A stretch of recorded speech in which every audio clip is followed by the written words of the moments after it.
மாவட்ட ஒருங்கிணைப்பு குழு கூட்டத்தில் பொங்கி எழுந்த அர்ச்சுனா முற்றிய வாக்குவாதம். மஹிந்த மீது ஆளில்லா விமான தாக்குதல், பொது பாதுகாப்பு பிரதியமைச்சர் வெளியிட்ட தகவல். பிரதமர் ஹரணி அமரசூரியவிற்கு எதிராக உச்சநீதிமன்றத்தில் மனு தாக்கல். ராணுவத்தினரின் காணிகளை விடுவிக்க வடக்கு மக்கள் கோரவில்லை, வடமாகாண ஆளுநர் வெளிப்படை. கச்சதீவு விவகாரம், இந்தியாவிடம் அடிபணிய தேவையில்லை, சரத் வீரசேகர சீற்றம்.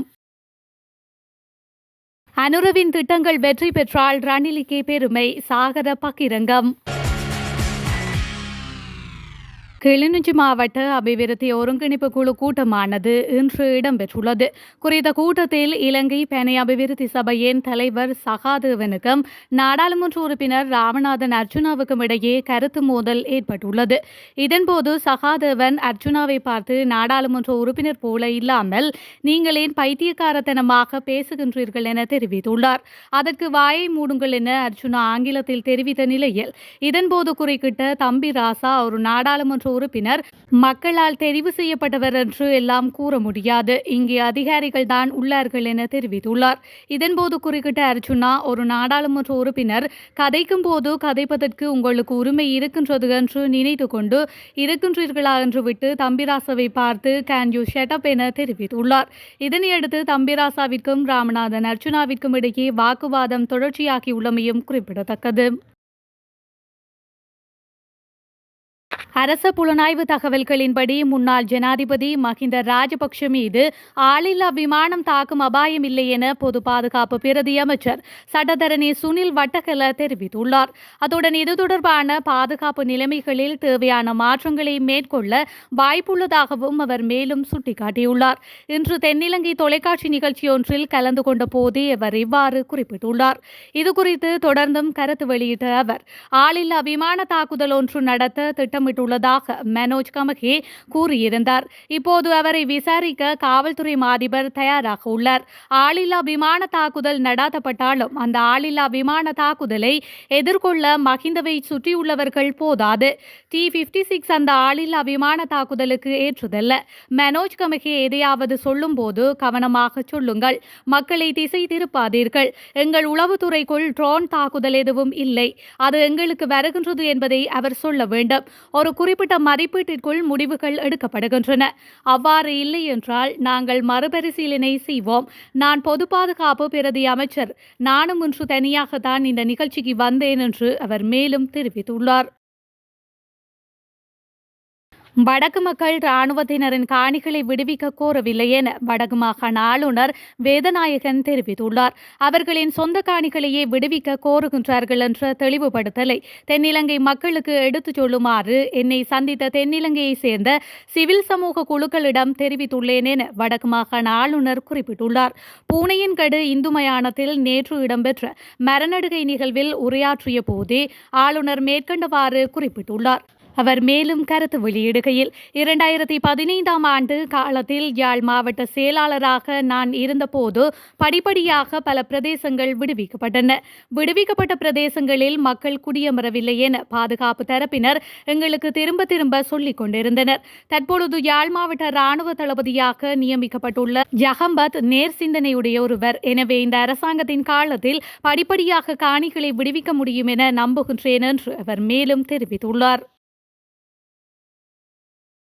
பிரதமர் ஹரணி அமரசூரியவிற்கு எதிராக உச்சநீதிமன்றத்தில் அடிப்படை உரிமை மீறல் மனு ஒன்று தாக்கல் செய்யப்பட்டுள்ளது. குறித்த மனுவை ருகுணு பல்கலைக்கழகத்தின் முன்னாள் உபவேந்தர் பேராசிரியர் சுஜீவ அமரசேன தாக்கல் செய்துள்ளார். ருகுணு பல்கலைக்கழகத்தின் உபவேந்தர் பதவியிலிருந்து அவர் நீக்கப்பட்டமைக்கு எதிர்ப்பு தெரிவித்து இந்த மனு தாக்கல் செய்யப்பட்டுள்ளதாக அவர் சுட்டிக்காட்டியுள்ளார். இந்த மனுவில் அரசியல் தேவை காரணமாகவே அவர் பதவி நீக்கம் செய்யப்பட்டதாக சுட்டிக்காட்டப்பட்டுள்ளது. துணைவேந்தர் பதவிக்கு தகுதியான அதிகாரியை நியமிப்பதில் நடைமுறை மீறப்பட்டுள்ளதாகவும் இது அரசியல் பழிவாங்கும் நடவடிக்கை என்றும் அவர் தெரிவித்துள்ளார். இதற்கு கல்வி அமைச்சர் என்ற வகையில் பிரதமர் ஹரணி அமரசூரிய, உயர்கல்வி அமைச்சின் செயலாளர், பல்கலைக்கழக மானியங்கள் ஆணைக்குழு மற்றும் பல்கலைக்கழக ஆசிரியர் சங்கம் ஆகியோர் பொறுப்பு கூற வேண்டியுள்ளதாக அவர் தெரிவித்துள்ளமை குறிப்பிடத்தக்கது. கச்சத்தீவு இலங்கைக்கு சொந்தமானது. இந்த விடயத்தில் இந்தியாவுடன் பேச்சுவார்த்தையில் ஈடுபடுவது அவசியமற்றது என முன்னாள் பொதுமக்கள் பாதுகாப்பு அமைச்சர் சரத் வீரசேகர தெரிவித்துள்ளார். அத்துடன் இந்தியாவில் ஒத்துழைப்புகளை பெற்றுக்கொள்வதற்காக விதிக்கப்படும் நிபந்தனைகளுக்கு அடிபணிய வேண்டிய தேவை கிடையாதென அவர் மேலும் சுட்டிக்காட்டியுள்ளார்.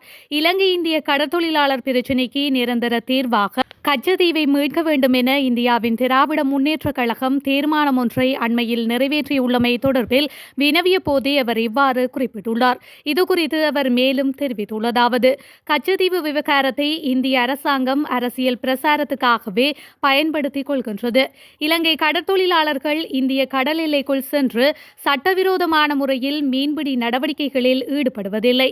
இந்திய கடற்தொழிலாளர்கள் தான் இலங்கை கடற்பரப்புக்குள் சட்டவிரோதமான முறையில் உள்நுழைந்து கடல் வளத்தையும் மீன் வளத்தையும் நாசம் செய்கின்றார்கள். இவர்களை இலங்கையின் கடல் பரப்பிற்குள் சட்டவிரோதமான முறையில் பிரவேசிப்பதை தடுப்பதற்கு இந்திய மத்திய அரசாங்கம் உரிய நடவடிக்கைகளை எடுக்க வேண்டும். இந்த விடயத்தில் இந்திய அரசாங்கம் மந்தகதியில் தான் செயல்படுகின்றது. கச்சத்தீவு இலங்கைக்கு சொந்தமானது. இந்த விடயம் குறித்து இந்தியாவுடன் பேச்சுவார்த்தையில் ஈடுபட வேண்டிய அவசியம் கிடையாது. புதிய அரசமைப்பு ஊடாக சமஷ்டி ஆட்சி முறைமையின் அம்சங்களை நடைமுறைப்படுத்துவதற்கு அரசாங்கம் அவதானம் செலுத்தியுள்ளது. இக்காரணிகளுக்காகவும் சமஷ்டி ஆட்சி முறையை உருவாக்க இடமளிக்கப் போவதில்லை என்பதை அரசாங்கத்திற்கு தெரிவித்துக் கொள்கின்றோம் என்றும் அவர் மேலும் குறிப்பிட்டுள்ளார். ஏப்ரல் 21 தாக்குதல் உள்ளிட்ட பல குற்ற செயல்களின் உண்மைத்தன்மையை தற்போதைய அரசாங்கம் வெளிப்படுத்த வேண்டும் என இலங்கை தமிழரசு கட்சியின் நாடாளுமன்ற உறுப்பினர் ராசமாணிக்கம் சாணக்கியன் தெரிவித்துள்ளார். முன்னாள் நாடாளுமன்ற உறுப்பினர் ஜோசப் பரராஜசிங்கத்தின் 19ஆம் ஆண்டு நினைவு தினத்தை முன்னிட்டு மட்டக்களப்பில் நேற்று பேரணி ஒன்று முன்னெடுக்கப்பட்டிருந்தது. இந்த பேரணியை அடுத்து ஊடகங்களுக்கு கருத்துரைத்த போதே சாணக்கியன் இந்த விடயத்தினை வலியுறுத்தியுள்ளார். இங்கு தொடர்ந்தும் கருத்து வெளியிட்ட அவர், கோட்டாபய ராஜபக்ஷவின் ஆட்சி காலத்தில் ஜோசப் பரராஜசிங்கம் ஐயாவின் படுகொலைக்கு நீதி கிடைக்கும் என்று நம்பிக்கையை வைக்கவில்லை. இவருடைய கொலை சம்பந்தமாக சிறையில் இருந்த பிள்ளையான் கோட்டாபயவின் காலத்தில் விடுதலை செய்யப்பட்டார். ஆனால் கடந்த ஆட்சி காலத்தில் படுகொலை செய்யப்பட்டவர்களின் கொலை குறித்து ஆராய்வதாக அனுர அரசாங்கம் குறிப்பிட்ட போதும் ஜோசப் பரராஜசிங்கத்தின் கொலை குறித்து கருத்தில் கொள்ளவில்லை. எனவே இலங்கையின் சட்டத்துறை குறித்து முன்வைக்கப்பட்ட குற்றச்சாட்டுகளின் உண்மைத்தன்மையை தற்போதைய அரசாங்கம் வெளிக்கொணர வேண்டும் என அவர் மேலும் தெரிவித்துள்ளார்.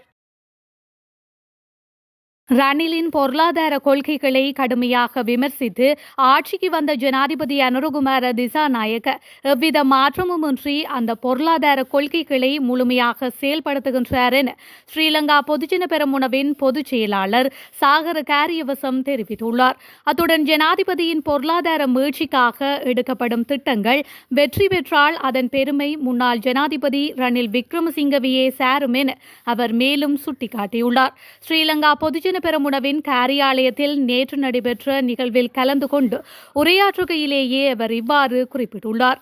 இங்கு அவர் மேலும் தெரிவித்ததாவது: 2022ஆம் ஆண்டு பொருளாதார நெருக்கடிக்கு பல்வேறு காரணிகள் தாக்கம் செலுத்தின.